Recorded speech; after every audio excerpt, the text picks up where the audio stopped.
Bonjour à tous, donc aujourd'hui une petite vidéo sur l'épreuve écrite du CRPE de mathématiques. Donc c'est la deuxième épreuve en général que vous allez passer. Cette épreuve-là, donc elle est d'un coefficient 1, comme l'épreuve de français et l'épreuve d'application. Généralement, elle comporte de 3 à 5 exercices de mathématiques. Moi, mon année, il y a eu 6 exercices, donc attention, ça peut parfois dépasser. Euh, il y a beaucoup de questions, très nombreuses questions, les exercices sont très longs, souvent ils sont découpés en plusieurs parties.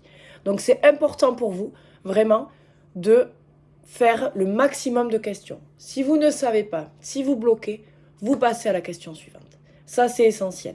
Ne restez pas bloqué pendant 10 minutes, 20 minutes sur une même question, parce que les autres ne vont pas se faire pendant ce temps-là, pour que vous ne gagnez pas de points final là-dessus. Donc c'est très important. Écrivez le moins de choses possible au brouillon.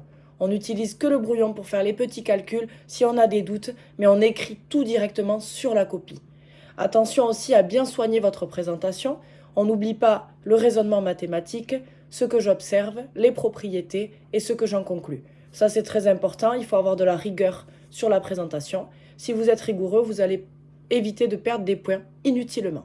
Voilà, souvent on perd des points de présentation parce qu'on n'a pas fait comme il fallait. Donc entraînez-vous là-dessus, regardez les corrigés, comment ils sont présentés des années précédentes, n'hésitez pas. Donc il y a plusieurs exercices, c'est bien de les faire dans l'ordre pour le correcteur, c'est mieux parce que c'est plus lisible. Ce que je vous conseille, c'est si vous ne savez pas, vous laissez de la place, vous laissez 4 lignes, 5 lignes pour cette question-là et vous allez à la suivante. C'est pas grave s'il y a des petits trous dans votre copie, on verra au moins que vous avez essayé de faire le plus proprement possible et de la manière la plus lisible possible pour le correcteur. Ça, c'est très important. Les exercices, voilà, il y a des exercices que vous allez préférer. Voilà, donnez le maximum. S'il y a une question, je ne sais pas, je passe à la suivante. Ne restez pas bloqué dessus. Et si j'ai du temps en fin d'épreuve, je reviendrai sur cette question-là. Attention aussi dans vos calculs, ça c'est très important. Les calculs, on peut vite se tromper. Et une erreur, ça peut nous mettre tout l'exercice faux.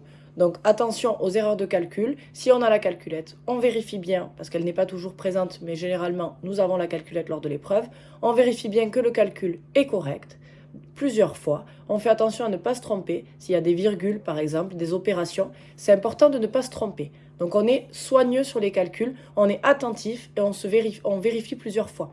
Parce que beaucoup de réponses suivantes dépendent du premier calcul. Si le premier calcul est faux, la deuxième question peut avoir un bon raisonnement, mais malheureusement, un résultat faux parce que les calculs auparavant seront faux. Donc voilà, attention à ça.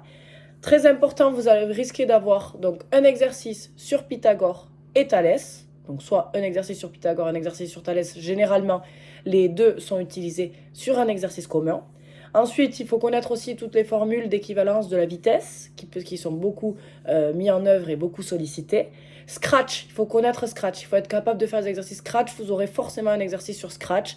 C'est vraiment ce qui se développe en ce moment, ce qui est un petit peu tendance aussi du côté du collège. Donc vraiment, sur le Scratch, il faut maîtriser. Donc vous téléchargez le logiciel, vous vous entraînez à résoudre des questions, des énigmes là-dessus. Et plus vous allez vous entraîner, plus vous allez réussir à réussir ces exercices de Scratch justement. Donc ça, c'est très important de s'entraîner. Et vous risquez aussi d'avoir beaucoup de choses concernant les propriétés des figures géométriques. Donc que ce soit les propriétés, par exemple pour définir un rectangle, un triangle, avec les angles droits notamment du rectangle par exemple. Tout ça, il faut connaître, tout ce qui est figure géométrique, et il faut aussi connaître tout ce qui est R, volume, les formules en fonction des solides aussi, des différents volumes. Ça, c'est important. Parfois, elles sont rappelées dans le sujet, mais pas toujours. Donc, c'est important de bien connaître. Donc, moi, je vous conseille de vous faire des fiches mémo avec vraiment les propriétés géométriques, également les propriétés numériques aussi, de calcul. Voilà, la probabilité, elle tombe très souvent, donc il faut être capable de résoudre des exercices de probabilité. C'est important aussi dans cette épreuve. Tout ce qui est également Scratch, donc Scratch, il faut s'entraîner, il n'y a pas de secret. Voilà, et donc sur une fiche, vous mettez en œuvre vraiment toutes vos propriétés. Moi, c'est ce que j'avais fait, j'avais toutes mes propriétés mathématiques sur deux fiches Bristol, et ça me permettait de les revoir, de les remettre à jour et de les retenir, forcément. Plus on les répète, plus on les utilise, plus on les retient. Donc ça, c'est très important. Voilà pour ce que je peux vous conseiller sur l'épreuve de mathématiques. Il faut savoir que c'est une épreuve qui ressemble beaucoup à l'épreuve du brevet en mathématiques. Moi, j'avais pu comparer parce que je travaillais dans un collège à cette époque-là. Et effectivement, il y avait du lien entre les deux. J'avais vu des collégiens me montrer leur brevet blanc. et j'avais regardé mes sujets et ça ressemblait énormément. Donc voilà, on sait que le programme, c'est celui du collège qu'il faut connaître. Donc il faut être calé là-dessus, il faut pouvoir réussir son brevet de mathématiques de collège lors de l'épreuve de maths. Il faut arriver aussi à dédramatiser les mathématiques, souvent ça en fait un monde, surtout quand on n'aime pas ça. Il faut arriver, voilà, à se dire je connais, j'ai les compétences, j'ai les formules, j'ai juste à appliquer. Les mathématiques, c'est soit juste, soit faux. C'est rarement entre deux, contrairement au français. Donc on peut marquer beaucoup de points là-dessus. Donc je vous conseille vraiment de beaucoup vous entraîner, beaucoup corriger, et surtout, plus vous allez en faire, plus vous allez être à l'aise. Voilà, donc n'hésitez pas. Sur cette épreuve de mathématiques, l'objectif c'est de gagner le maximum de points possible. Donc moi, pour vous dire un petit peu, moi j'avais obtenu 17 sur cette année-là, en ayant très peu d'erreurs, et je pense que j'avais perdu quelques points sur certaines présentations. Voilà, donc c'est largement abordable.